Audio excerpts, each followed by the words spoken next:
to another exciting episode of The Saturday Shade. I'm your host, Nene Kabutey. And on today's episode, the topic is enabling people's toxic behaviors. I know I like to use the word toxic, but the fact is, how toxic can you be yourself? You need to ask yourself, are you toxic enough for your damn self, okay? But as always, I need to invite some awesome people to come in here, help me discuss this topic, because sometimes, I need different opinions. Because, my opinion doesn't really help other people. It does, but not always. So I have with me Miss Dominique Florida right here. We have Miss Day. We have Coffee with Campbell. And we do have Tristan Wayne as well. Welcome, people. Hi. Hello. Thank you. Hey. Hey, y'all. Yeah, thank you guys for joining me. And listen, viewers at home, don't forget to join the conversation on Twitter, SS Kabutey, on Instagram, Saturday Shade. And do not forget to hashtag Saturday Shade as well. So, ladies and gentlemen. Everything. Yeah, literally. I was about to say that. Wow. Hey, you know what? I don't use a script, so this just, I try. How many scripts? Okay, good. So, as you guys know the topic, I want to know, how do we enable people's toxic behaviors anyway? Sorry. I think that we enable people's toxic behavior because that's sometimes all people are accustomed to. Like, they don't know anything more than being toxic, as bad as that sounds.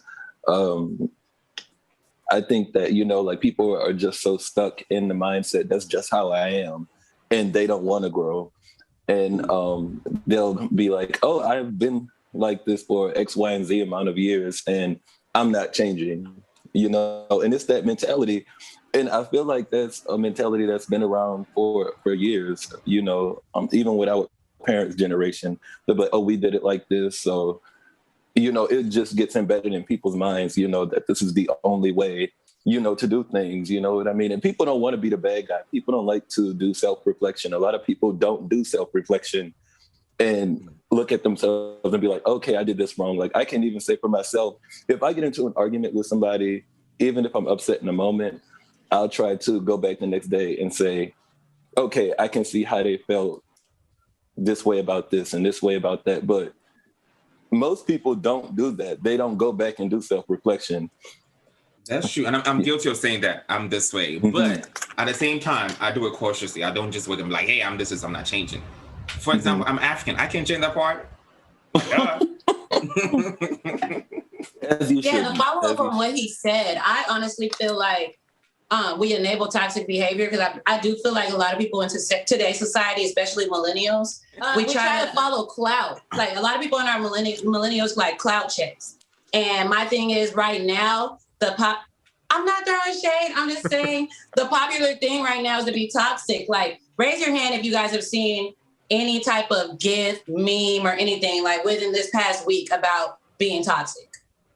I repost them too. I do repost them as well. Okay, I'm guilty. Yeah.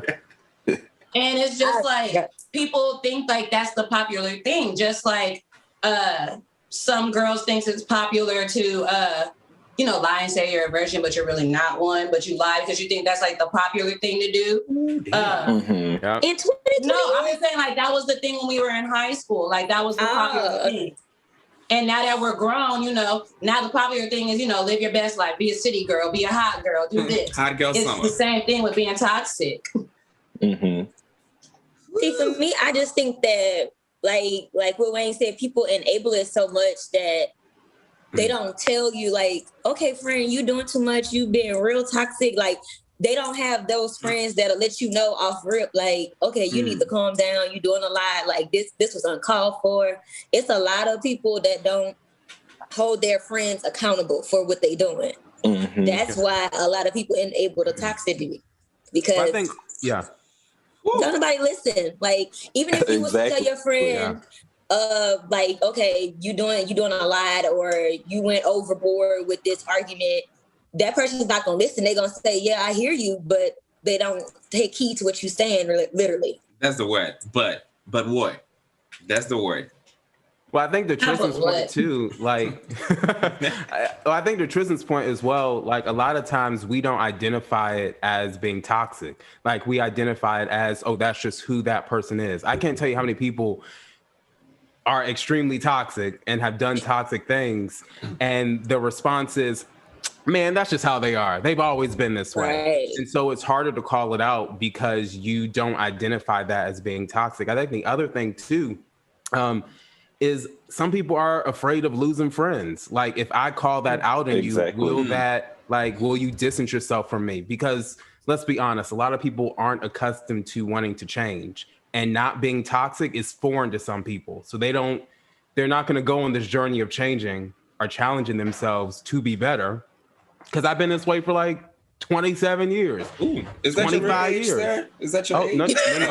See how I called out multiple? Is that your age? Yeah, I was trying to figure out. I'm like, oh, okay. You can call multiple ages. I mean, I've been this way for 22 years. So like it's when you have went on this journey of being a certain way for most of your life, you are not going to change just because one of your friends calls it out in you. And so I think there's a fear there as well.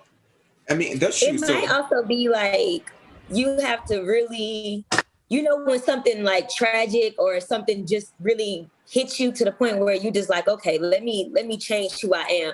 It's gonna take stuff like that for people to literally say, okay, you know what, my attitude or how I treat people, how I talk to people, it needs to change. But it's only gonna change if something was to really happen, and then they'd be like, okay, well, you know what, I don't want to be this person no more. I don't like who I am. I don't like who I see. But again, I totally agree. I went through that phase about 2 to 3 years ago. And like, it's so funny because my friend actually sent me a text message of something I did when I was 20. And like, I have no recollection of that. Like, I'm just like, oh my God, I did that? Like, they're like, yeah, you kicked this girl out of your car, made her walk home. Like, I did what? Like, like, that doesn't even sound like something I would do. Like, Kabutey, you know me. Like, that doesn't even sound like anything. Were you drunk? Huh? Were you drunk? Something. No, but she was talking about me. She was telling my business. See, that's I don't believe in violence, okay? But that's when someone's really trying to get these hands thrown, okay? Look, listen, Garen probably believes this story because he didn't see me curse a couple people out in college. Oh, I've seen it before. See, I mean... Well, but I've changed. Yeah. I've grown so much in the past, like 2 to 3 years. Like I've done a lot of, like he said, self-reflection. I just, the Dominique I was like even last year, I'm not today. So it's like, But when she told me that, I really had no recollection of that happening. But my dad remembers, my best friend remembers, everybody. Everybody. Girl, that was a whole rundown. Like, no, you did that. Yeah, they was like, girl, that you had the expedition. I was like, I did what? The expedition. Girl. My bad, not expedition, Explorer. Sorry, my bad, Explorer. I was about to say, that's a big truck. I had an Explorer, and I kicked her out the Explorer. But you know what, like, so I'm conflicted because I've seen situational change work, and I've also seen it not work. Prime example. Let's take relationships, for instance. Something happens, the person leaves. Let's just assume cheating happens. I didn't say that happened. Well, I'm just saying, let's just use the word cheating, okay? Because people are slow. Like, what happened? Cheating happened. What happened? Whatever happened when you broke up, that's what happened. And let me disclaimer: this is not my story, so don't come. He said, "This is not my story." Okay. That's not his y'all testimony. Okay. All right. If some of your exes see, if some of his exes see this, leave some comments below so we can see. I'll screenshot and send it to him.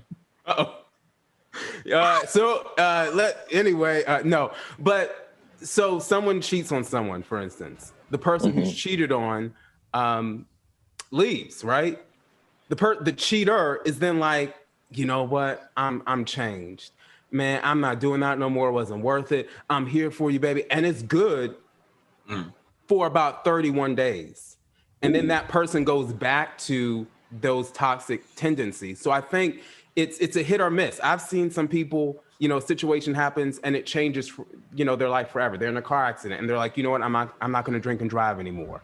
And they're forever changed. But I think the change has to involve self-reflection. Like, to your point, you can't change just because of somebody else, because exactly it has to be an inward desire to want to do better. I can't change for you, just like I wouldn't want you to change for me. I want you to change for yourself. And I think that's when we see like that long-term impact. Wow, I feel like that was a sermon right now. Whew. Oh, Yes. So, for example, the whole Tristan Thompson and Chloe Kardashian. Good. You come on now. Oh, girl. What a Look mess. at them. That's a community property. Leave it for the community. My whole thing is when it comes to that, after a certain point, can you still feel sorry for this because it is toxic. Like, we've seen it. Like, It's very much toxic. It's like once you even cross the lines with like the Jordan Woods thing, like me personally, I would have been finito. But I understand when like I was in my younger 20s, but Khloe Kardashian is in her 30s. And it's like at a certain point, some people might actually like that toxic shit. Like they might like it. Uh-huh. Well, guess What what? they're used to. The way you get them, that's how you're going to lose them. I have a friend that actually enjoyed being in a toxic relationship. Like, they would like literally go at it, like fist fighting each other, and then turn around and then they're at a bar together. And me, like Martin said, I don't like violence either, especially domestic violence. I don't do that. Like, so me and the guy was real cool, and I was just like, you know what? Until you stop hanging out with this girl, we can't hang out because I don't like the fist fighting and the bloody arms and cops being called. I don't like that. Yeah. And it really took him to realize that this girl was crazy, a manipulative person. She lied about a lot of stuff on a lot of people. It took all of that for him to be like, you know what? I don't need this no more. And after that, he found a cute girlfriend. Like, he's happy now. Now she was cute. Cute. What she say? And I feel like people don't even understand that your toxic... Oh, sorry. I don't feel like people understand that your toxic behavior actually affects people. Yeah. Like the actual trauma that your toxic behavior has caused. People don't really think about that. Yeah. Let me give you an example. Does anybody watch Growing Up Hip Hop Atlanta? Or has anyone seen any of that episode? I've seen, Which but I haven't season? been keeping up. This past season with Bow Wow. I mean, let me just use him as an example. But no. Okay. I was like, Bow Wow. Me? That is also one. See? Oh, there's more? Definitely toxic. Yes. I feel like with Bow Wow, right? And this is just my opinion, okay? Because I'm a viewer, so I see what happens. I know most of the times filming can take a lot of things out, so it gets lost in transition, so we don't really know. But from what I have seen as a viewer, right? He likes to party, okay? And that's fine. Live your life. But at the same time, nigga, just going around and fucking everybody and their mama. No. Okay, Exactly. But let's also be honest about this. We're not just talking about like Bow Wow, for instance. He was a child star. His past informs his toxicity right now. There we go. And I think, I mean, I'm just go right into it. Like, this is why taking care of your mental health is so important. Getting therapy, healing past wounds, because most of the people that are toxic, they didn't just wake up at 22 years old and say, I'm gonna be toxic today. Something happened in their childhood, or something happened to make them that way. Maybe it was how they were raised. Maybe, I don't know. But I think that's why it's so important to get therapy, to figure out what's wrong with you so that you can heal and grow. Yeah, and the reason I like him. He's preaching. Yeah, I know, right? He is. He preaching. I'm there like just be It's the bourbon in the coffee, y'all. That's all. Tipsy. Okay. Well, about that. But with Bow Wow, I feel like the people around him keep telling him, right? But then they're like, oh yeah, that's just Bow Wow. No, that's not just Bow Wow. I feel like sometimes... Look at Bow Wow's father, though. Who is his dad? Yeah, who is His his dad dad? was the last season I watched. I don't know if that's the most recent one. 2 seasons ago. About. Oh, see? Yeah. That's how far behind I am. But Bow Wow's father was on there, and that was a whole toxic situation. Facts. It was. Because I'm like, I get it. Have fun. I know I'm going to have some fun regardless. I don't care what anybody says. I'm going to do me. But at the same time, when people around you start telling you, oh, this and that, and it's like, yo, maybe you need to look at yourself in the mirror and realize maybe they do have a point. You don't need to change entirely for them, but for yourself. Because he has a daughter right now who's growing up. And he has a son too. So it's just like, And he's setting the tone for what they're going to see. You know what I mean? Like he's setting the tone for what they're going to see, you know. And I've also noticed, you know, people have to want something for themselves. They have to want, no matter how many times people come to you and tell you, okay, you need to change X, Y, and Z. You know, that's toxic that you did that. Unless they have it in their mind, okay, I need to change this. You know what I mean? It's going to continue to happen. You know, no matter who comes at them, you know, and people it's very easy to say, oh yeah, I'm going to change. I won't do this. But a lot of people don't change their patterns and behavior. They just say what they need to say at that time, you know, to save face. But yeah, it's just something that you need to have for yourself. It's something that you have to go through something in order to, I think, spark the change. You know, you live and you learn, and some people are still learning. Some people are still learning. They haven't went through, I guess, a peak yet, or they haven't had a situation that has changed them or has wanted to make them change their toxicity. But so I'm gonna be always do the opposite. So have you guys been in any sort of toxic relationship? It could be friendship, family issues. I mean, you don't have to put all the info out. I think I've been in several. I want to know, but you don't have to put it all out. Friendships, I'm gonna say all of the above. Right. Absolutely. I mean, yeah, it's crazy because the relationship I'm in now, I never realized that. I knew some of my previous relationships were toxic, but I never realized how toxic most of my relationships have been, because I'm actually with someone that's actually level-headed now, and the only time me and him really argue is like I'm on my monthly. Okay. And I'm just hormonal. That's the only time we get poor guy. That's me being toxic. That's my toxic. I guess I'm the toxic one in our relationship. But I never realized like the stuff that I like dealt with in the past, how bad it affected me, because it'll be like my boyfriend wouldn't even do anything. He'll just be hanging out with friends, and like I'm instantly like, oh, who you with? But now it's like he goes out, I don't care. I don't really need to know what you're doing. And that's because of stuff that happened to me in my past relationships. So and stuff that I've seen with my parents in their relationships. My dad's been married a few times, my mom's been married a few times. So, and you have to also put into account I was the product of my parents' first marriage. So I've seen a lot. Well, Dominique, can I ask you real quick? Like, how does your boyfriend respond to you when it's that time of the month? So, you know, of the month. You know, it's funny because it's like sometimes like I'll just have a little outburst and he'll be so frustrated, and like I'll think of like he'll just be so frustrated, like, where did this come from? Like confused.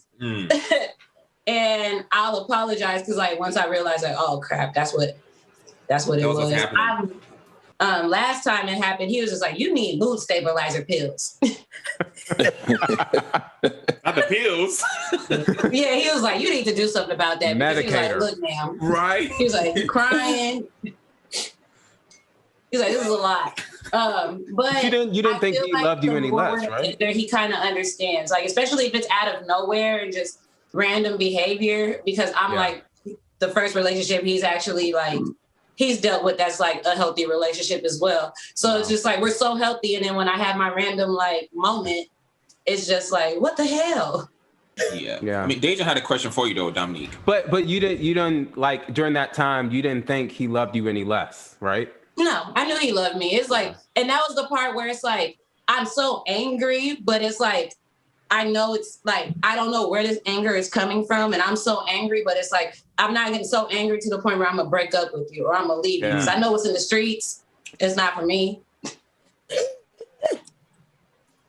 Look, I do not miss the streets. I cannot. Ain't nothing in these streets. Ain't nothing. It's calling my name, so I'm going back to the streets.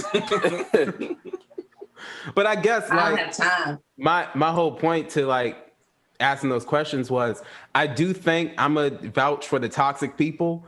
I do think we have to, because let's be honest, all of us have toxic tendencies. Oh, I know. Oh, of course. Yeah. I think the biggest. I own my toxic. Toxic Tuesday. Every Tuesday. Queen's toxic over here.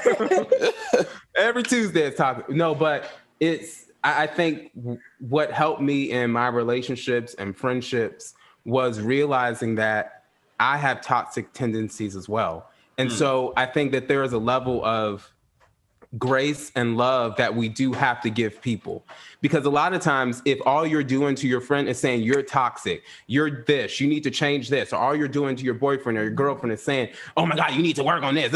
Okay, so you're perfect then? Oh, okay.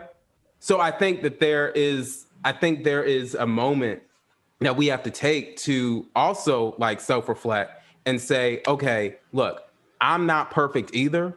And so I'm going to give you a little bit more grace. I'm going to give you a little bit more love, just like Dominique, your boyfriend, does with you during that time of the month. He's like, I know she's going to go crazy, but I still love her. My love for her doesn't change. And so I think we can correct in love. And I think we can be there for someone in love. And I think we can inform people in love too. And so I want to advocate for the toxic people, because that's all of us in some kind of way. Damn, you just wanted to preach today. So I'm just advocate for the toxic people that acknowledge that they're toxic and what they're doing. Yes, I know. Yes. I don't know if you guys have seen the meme that says, if you go low, I'm going straight. I'll go to hell. Yeah. I try to go medium. I try to go medium. I'll be all the way down. Like, you want to do this? I'm like, I don't want to go too low, you know? I mean, people you down there with Lil Nas twerking on the devil. Yeah. What a mess. You can be here. I'm gonna go all the way this. Like, you probably not listen. Oh my God. I will. I'm a Taurus, so I mean, don't. But you know, I'm a Taurus / Gemini because I'm pretty much at the Well, that's worse.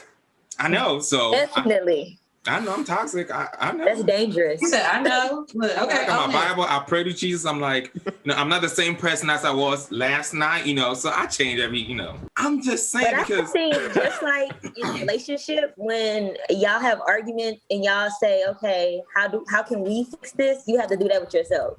In order to figure out, okay, what's the problem? Like you said, self-reflect.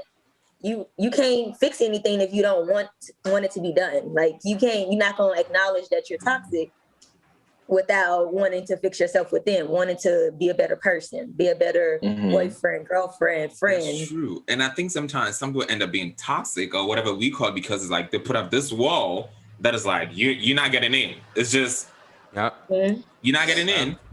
And it's like the more you try, the more it gets worse. I had a wall built. It's all broken down now. Oh, who broke it down? My boyfriend. Okay. And even like shout out break to it down too. Like Dave said earlier, like real friends that acknowledge the top. Well, this is my thing. There's a difference between like someone being a real friend acknowledging the toxic behavior and someone being a hater. Fact. Yes. Careful those because like I had like my best friends like tell me like, hey, is everything internal okay? Because it's like, every time I see you, like you talking to a different dude, or every week is a different dude, like you really like somebody, and then it's like that you never hear about them ever again. So it's like, and I'm just like, me as a person like that's going through it at that time, I'm like, oh my God, da-da-da-da. And then it's like now looking back, I'm just like, okay, I was lost back then. Like I was lost, but I didn't know it then until I had to do self-reflection. But then after the whole self-reflection, and it's like, I'm knowing how to date. I'm knowing how to be single. And then there are women out there, and Dave, you could attest for me on that. There are women who, in a sense, want what you have and will do whatever it takes to get what you have. Girl, they get these hands. Listen. And like, it was to the point where I was dealing with someone, and this girl that was supposed to be like my friend, I guess. She was sliding me. Like she was telling him everything that I was doing. And they're together now. And on that note, this is going to be an end of part one because I wasn't ready for that. Shout out. Hold on, Domo, you brought up a good point, and I think we need to discuss this when it comes to like friendships and toxic let's talk about behavior. So listeners and viewers at home, this is going to be the end of part one of this conversation, but I feel like, for part two, you need a whole bottle of some vodka, okay? Maybe get you something else. And anything you can possibly get, because we are going to continue this conversation on next week's episode. But don't forget to join us, like I said, on Twitter, @Kabutey, on Instagram, Saturday Shade. And do not forget to hashtag Saturday Shade as well. And always remember, Saturday Shade, it is all about the fun.